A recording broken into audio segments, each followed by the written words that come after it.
Bonjour à tous. Aujourd'hui, je vais vous présenter la méthode de Bessel à travers un exercice. La méthode de Bessel est une méthode qui permet de mesurer la distance focale d'une lentille convergente. On va donc suivre notre exercice. Dans cet exercice, on place un objet réel AB à une distance D d'un écran. Et on ne va pas modifier cette distance durant tout l'exercice. Et donc toute la méthode de Bessel en réalité. On veut obtenir une image réelle inversée 3 fois plus grande sur l'écran. Représentons cette image réelle renversée. Et maintenant, on se pose la question, est-ce qu'on peut obtenir cette image renversée avec une lentille convergente ou avec une lentille divergente ou même les deux? La réponse est, on ne peut observer cela qu'avec une lentille convergente. En effet, avec une lentille divergente, si on prend un objet réel, on obtiendra toujours une image virtuelle qui ne sera pas visible sur un écran. Pour positionner notre lentille exactement au bon endroit sur notre schéma, il suffit de tracer le rayon qui va partir de B et qui va atteindre B' en passant par le centre de la lentille. Ce rayon n'est pas dévié. Donc traçons ce rayon, on obtient le point d'intersection entre ce rayon et l'axe optique. Notre lentille est ici. Ensuite, pour trouver le foyer image de notre lentille convergente, il suffit de prendre le rayon qui est parallèle, il va atteindre la lentille, puis après aller vers B' et il va passer par le foyer image de notre lentille.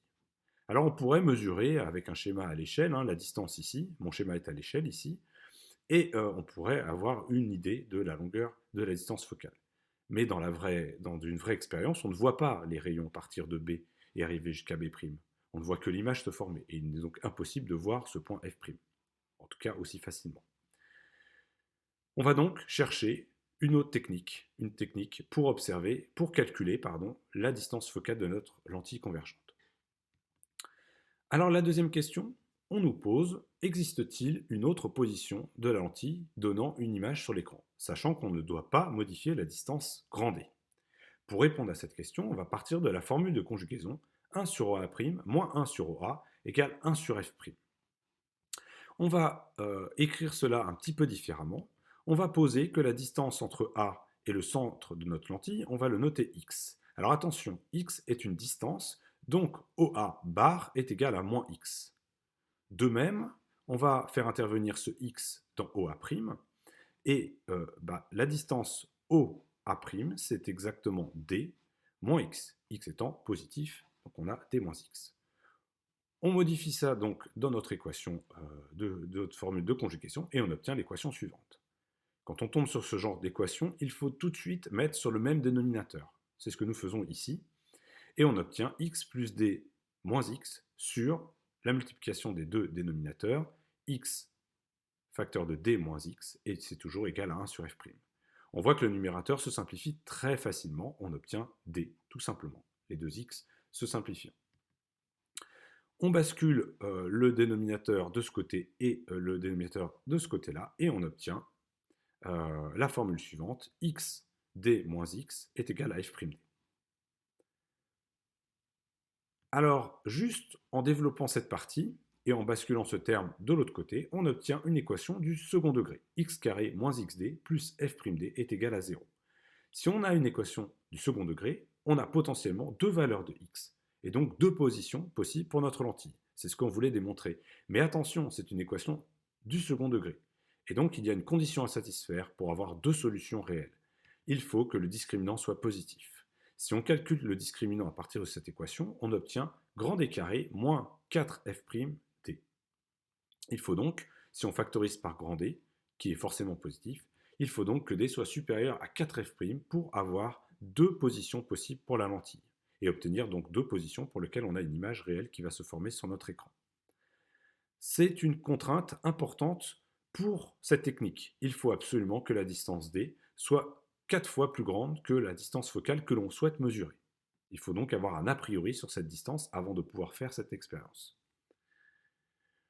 Une fois qu'on a ça, on a donc deux positions possibles, d moins racine de delta sur 2 et d plus racine de delta sur 2. On va positionner sur notre schéma ces deux positions x1 et x2. On a déjà placé x1 en réalité, puisque cette distance-là, c'est d sur 2, donc c'est la partie qui est ici, d sur 2. Et si on retranche racine de delta sur 2, on obtient la première position x1. Pour positionner notre deuxième lentille, pardon, pour trouver la deuxième position de notre lentille, on va donc faire la même chose, on va prendre d sur 2, mais cette fois-ci, on va ajouter racine de delta sur 2, et on obtient cette position. On voit que ces deux positions sont symétriques de part et d'autre par rapport à la moitié de la distance d. Alors avec cette lentille, on obtient une image beaucoup plus petite, puisque si on prend le rayon qui n'est pas dévié et qui passe par le centre de la lentille, on obtiendrait une image qui serait entre A' ici et B' en dessous. Alors une fois ce schéma tracé correctement et les deux positions identifiées sur notre schéma, on peut s'intéresser à la distance qu'il y a entre ces deux positions. Cette distance, c'est la distance petit d. Cette distance, on peut la retrouver au niveau calcul, c'est exactement x2 moins x1, et si on fait le calcul, on va se retrouver avec racine de delta.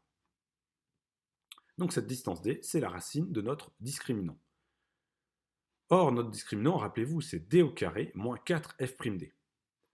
Donc basculons cette équation au carré, on a d carré qui est égal à delta, et qui est donc égal à d carré moins 4f'd. On cherche f', c'est la focale de notre lentille, c'est l'inconnu dans cette équation. On obtient donc que f' est égal à grand D carré moins petit d carré sur 4D. La technique expérimentale revient donc à placer notre objet en une position. On place un écran à une distance au moins 4 fois supérieure à la focale que l'on veut mesurer, et on va promener notre lentille. Déterminer la première position pour laquelle on a une grande image qui se forme, une image qui correspond à A', B' sur mon schéma, et on va continuer à avancer notre lentille pour obtenir cette fois-ci une deuxième image nette sur notre écran en A', B seconde. On va donc noter les deux positions possibles de notre lentille, mesurer la distance d et utiliser cette formule pour déterminer la focale de notre lentille convergente.